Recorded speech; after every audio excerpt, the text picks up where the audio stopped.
This course looks at new media and learning. What do we mean by new media? Well, new media are all the communications forms that we have around us today.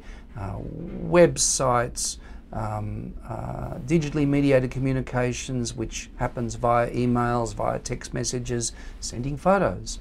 But what we've traditionally done in schools is think about communication as something that comes with literacy, and we've often had quite narrow views of what literacy is. Literacy is reading and writing. But in fact, the kinds of meaning making we do in today's world are much broader than that. They involve text, they involve image, and they involve different kinds of logic. It's not just sentences in paragraph, but it's links and it's navigation, and all these kinds of new media devices.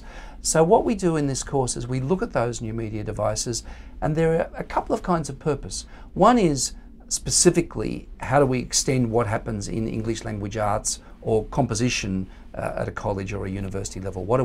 How do we transform those subject areas to make them more relevant to the types of media which are ubiquitous today? But the second thing we're interested in is these media and these forms of communication are ways in which we represent our knowledge. So in other words, if we're doing science, if we're doing history, if we're doing any curriculum area, how do we represent what we know in these new media environments? So the course then has both a kind of a literacy, a contemporary literacy focus, but also much more broadly about what might be called academic literacies, the means with which we communicate the things that we know.